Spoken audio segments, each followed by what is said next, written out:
بسم اللہ الرحمن الرحیم۔ السلام علیکم تمام دیکھنے والوں کو ان کے اپنے YouTube channel natural village form پہ خوش آمدید۔ آج میں آپ کے ساتھ جو معلومات شیئر کروں گا وہ جو کہ آج کل آپ کو پتہ ہے کہ گندم کی بجائی کا سیزن ہے، تو اس حوالے سے گندم کی کاشت کے حوالے سے معلومات شیئر کروں گا۔ اپنا جو میرا تھوڑا سا علم ہے یا تھوڑا سا تجربہ ہے یا دوسرے دوست بھائیوں سے جو معلومات ملی ہے تو وہ آپ سب تک پہنچانے کی کوشش کروں گا، تاکہ زیادہ سے زیادہ لوگوں کا اگر ان کے لیے یہ معلومات فائدہ مند ہیں تو ان کا فائدہ ہو سکے۔ تو ویڈیو مکمل دیکھیے گا، انشاءاللہ تعالی امید کروں گا کہ آپ کے لیے یہ ویڈیو فائدہ مند ثابت ہوگی۔ تو پیارے دوستو، بھائیوں، کسان بھائیوں، آج میں 3 چیزوں کے بارے میں آپ کے ساتھ معلومات شیئر کروں گا گندم کی بجائی کے حوالے سے۔ سب سے پہلے بات کریں گے کہ گندم کی تیاری کیسے کرنی چاہیے، اس کے بعد بات کریں گے انشاءاللہ تعالیٰ کہ کون سی ورائٹی ہے جو بہتر جا رہی ہے، اور تیسرے نمبر پہ بات کریں گے کہ کیا طریقہ کار، کیا میتھڈ ہونا چاہیے گندم کی کاشت کا۔ تو سٹارٹ کرتے ہیں کہ گندم کی بجائی کے لیے ہم نے اپنی جو زمین ہے وہ کیسے تیار کرنی ہے۔ تو سب سے پہلے بات کرتے ہیں کہ زمین کی تیاری کیسے کرنی ہے۔ زمین کی تیاری کے لیے میرا تو مشورہ یہی ہے، اور ہم لوگ بھی یہی کرتے ہیں کہ روٹا ویٹر چلانا چاہیے تاکہ زمین آپ کی نرم ہو جائے اور باریک ہو جائے۔ اس کے بعد پھر دورہ ہل چلا کے دورہ سہاگا دینا چاہیے بیج دینے کے بعد، اگر آپ چھٹا والی کاشت کر رہے ہیں تو یہ طریقہ کار اپناتے ہوئے انشاءاللہ تعالیٰ آپ کی زمین بڑی اچھی تیار ہو جائے گی۔ مین جو 2 چیزیں ہوتی ہیں گندم کے لیے زمین کی تیاری کے لیے، وہ یہ ہوتا ہے کہ وتر آپ کا اچھا ہونا چاہیے، اور دوسرے نمبر پہ آپ کی جو زمین ہے وہ باریک ہونی چاہیے، کیونکہ گندم کا جو پودا ہوتا ہے وہ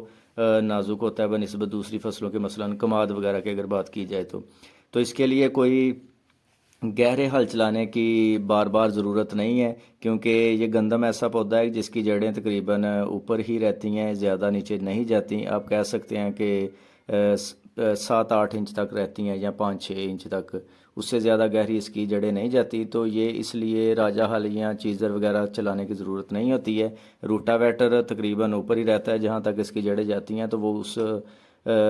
گہرائی تک آرام سے زمین کو بڑا اچھا بنا دیتا ہے، نرم کر دیتا ہے، باریک کر دیتا ہے، جہاں تک آپ کے پودے کی گندم کی جڑیں جانی ہوتی ہیں۔ تو روٹا ویٹر بہترین آپشن ہے۔ اس کے بعد ہل چلائیں دوہرا، اور اس کے بعد سہاگا دورہ دے دیں، تو انشاءاللہ تعالیٰ زمین آپ کی بہترین تیار ہوگی اللہ تعالیٰ کے فضل و کرم سے۔ اس کے بعد بات کرتے ہیں جی کون سی ورائٹی کاشت کرنی چاہیے، کیونکہ بیج کا جو اچھا سلیکشن ہوتی ہے وہ بہت اہمیت کی عمل ہوتی ہے، وہ کوئی بھی فصل ہو، کیونکہ صحت مند اور اچھی ورائٹی ہوگی تو اسی سے صحت مند اور اچھے پودے بنیں گے جو کہ اچھی پیداوار دیں گے، اور کسان بھائی زیادہ پیداوار لے کے خوشحالی حاصل کر سکیں گے۔ تو اس لیے پچھلے جو سال ہے اس کی پیداوار کو مد نظر رکھتے ہوئے، یا پچھلے 2-3 سالوں کو کہہ لیں، تو دوستوں بھائیوں سے گفتگو کرنے کے بعد میں نے جو نتیجہ نکالا ہے وہ یہی ہے کہ 2 جو ورائٹیز ہیں وہ بڑی اچھی جا رہی ہیں۔ ایک جا رہی ہے جی دلکش، بہت اچھی جا رہی ہے، اور اس کے علاوہ جو اکبر ہے وہ بڑی اچھی جا رہی ہے۔ یہ 2 ورائٹیز آپ کاشت کریں، زیادہ جو بہتر ہے ان دونوں میں سے بھی وہ ہے دلکش۔ ان دونوں ورائٹیز کی جو پیداوار ہے وہ پچھلے سال بڑی اچھی رہی تھی، میرا خود کا بھی تجربہ ہے، میرے دوستوں نے بھی لگائی تھی،